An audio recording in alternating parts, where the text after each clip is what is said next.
Welcome to waves media. Proddatur నియోజకవర్గం చెన్నమ్మరాజుపల్లెలో Annadata Sukhibhava PM Kisan రైతులకు మొదటి విడత కలెక్టర్ చేతుల మీదుగా రైతులకు అందించడం జరిగింది. కూటమి ప్రభుత్వం ప్రజలకు ఎంతో సహాయకంగా ఉందని, చాలామందికి వస్తువు రూపంలో సహాయం చేయడమే కాకుండా డబ్బుల రూపంలో కూడా ప్రభుత్వం నుండి సహాయం ప్రజలకు చేరుతుందని కలెక్టర్ చేకూరి శ్రీధర్ తెలిపారు.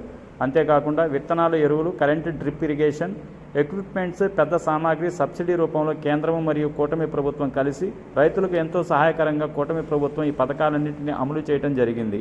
అంతేకాకుండా రైతులకు ఉపయోగపడేటటువంటి బ్యాంకు నుండి వచ్చే రుణాలు రైతులకు ఎంతో సహాయకరంగా అర్హులైన ప్రతి ఒక్కరికి నేరుగా రైతుల అకౌంట్లో మొదటి విడత జమ చేయడం జరిగింది.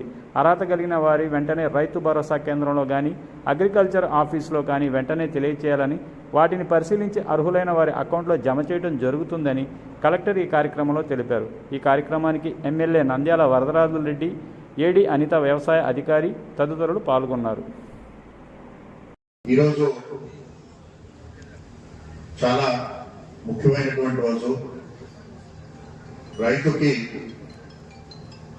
సహాయంగా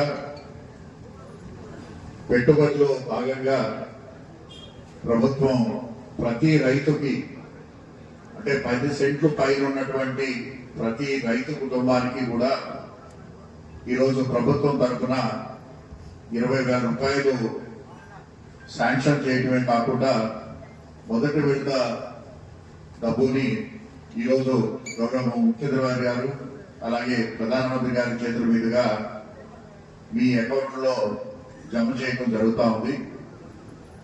ఈరోజు ఈ యొక్క సహాయం ఏదైతే ఉందో అది మీరు దేనికైనా కూడా దాన్ని ఖర్చు పెట్టుకోవచ్చు. ఎందుకంటే ప్రభుత్వం 2 రకాలుగా సాయం అందిస్తుంటుంది.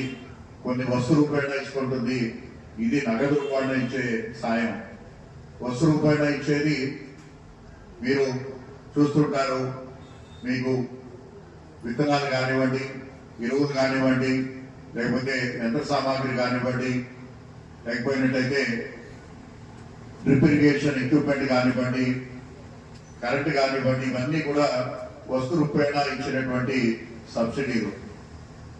దీంతో పాటు మిగతా అవసరాలకి ఉపయోగపడాలి.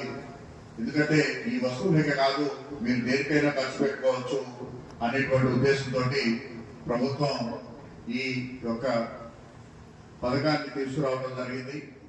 తద్వారా మీకు పెట్టుబడిలో సాయంగా